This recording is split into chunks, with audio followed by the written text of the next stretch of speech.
अल बरूनी एक ऐसा विद्वान व्यक्ति है जो महमूद गजनवी के वक्त भारत में आया और उसने भारत के बारे में बहुत ज़्यादा वर्णन किया। वो अपनी किताब में ये भी दिखाने की कोशिश करता है कि भारत को समझना अति आवश्यक है और इसको समझ के ही हम यहाँ के लोगों से घुल मिल सकते हैं, ऐसा भी वो कहता है।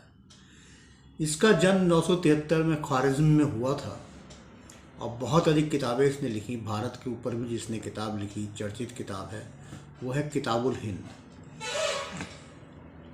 इस किताबुल हिंद में वो भारत के बारे में वर्णन करता है। एक तो वो इस प्राकृतिक सत्य को बताता है कि भारत कभी समुद्र यहाँ पे रहा होगा जिसमें नदियों से लाई हुई मिट्टी से और पत्थरों से ये धीरे धीरे भर गया। टिथरिस सागर के बारे में जो बात कही जाती है कि वो धीरे धीरे सूख के भारत का उत्तर भाग बना, उसी तरह की बात यहाँ पे आती है। हिंदुओं के दर्शन के बारे में वो सांख्य दर्शन का वर्णन करता है और सांख्य दर्शन में जो 25 तत्व माने जाते हैं और उनकी सारी बातें हैं, सब बातें उसकी किताब में हमें देखने को मिल सकती हैं। सांख्य दर्शन का विस्तार से वर्णन करता है। उसके साथ ही वो पुनर्जन्म और आत्मा को मानने की बात भारतीय लोगों की करता है, कर्म के सिद्धांत को मानने की बात करता है। साथ ही वो ये कहता है कि जो आत्मा और ईश्वर के संबंध की बात है, मिलन की बात है, मुक्ति का रास्ता है, मोक्ष की रास्ता है, जिस पे भारतीय लोग चर्चा करते हैं, ऐसा ही सूफी मत है। सूफी का मतलब वो दार्शनिक मानता है और उसका मानना है कि यूनान में ये शब्द प्रयोग में होता था और विद्वानों के लिए होता था और वहीं से ही शब्द निकला, तो सूफी माने विद्वान। और ये विद्वान आत्मा परमात्मा के संबंध को जोड़ते हैं, जो भारतीय एक परंपरा है। इस बात को बताता है। भारत के बारे में वो 3 लोगों की मान्यता की बात करता है कि भारतीय लोग 3 लोग मानते हैं। एक ऊर्ध्वलोक जिसे स्वर्गलोक कहते हैं, एक अधोलोक जिसे नागलोक कहते हैं, पाताल कहते हैं, और एक मध्यलोक जिसमें मनुष्य लोक है। इसको हम समझ सकते हैं कि हिमालय और विंध्याचल के बीच का जो क्षेत्र है उसको ही मनुष्य लोक के रूप में परंपरागत रूप से वर्णित किया जाता है। आगे वो लिखता है अपनी किताब में, जब यहाँ की सामाजिक स्थिति के बारे में देखता है तो वो लिखता है कि यहाँ सब 4 जातियाँ हैं, ब्राह्मण, क्षत्रिय, वैश्य, शूद्र। लेकिन यहाँ एक खास बात वो कहता है कि बाद के जो 2 वर्ग हैं, यानी शूद्र और वैश्य जो लोग हैं, उनमें बहुत अधिक अंतर नहीं है।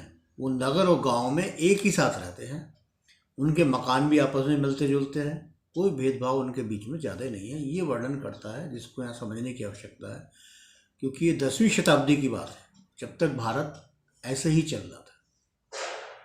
अब जातियों के बारे में वर्णन करते हुए वो ये बात भी बताता है कि ईरान में भी जो है इसी तरह से 4 रूप में लोगों को बांटा गया था, लेकिन 3 लोग जो है वो अलग थे और चौथे लोग ही आम जनता थे, चौथा वर्ण आम जनता था। ऐसा वो ईरान के बारे में ये वर्णन करता है। तो ये 4 तरह के स्तरों में बांटना और नीचे से ऊपर जाना मुश्किल होना और ऊपर वाले को बड़ा मानना, ये प्रथा ईरान में भी थी और यही भारत में है, ऐसा वो वर्णन करता है।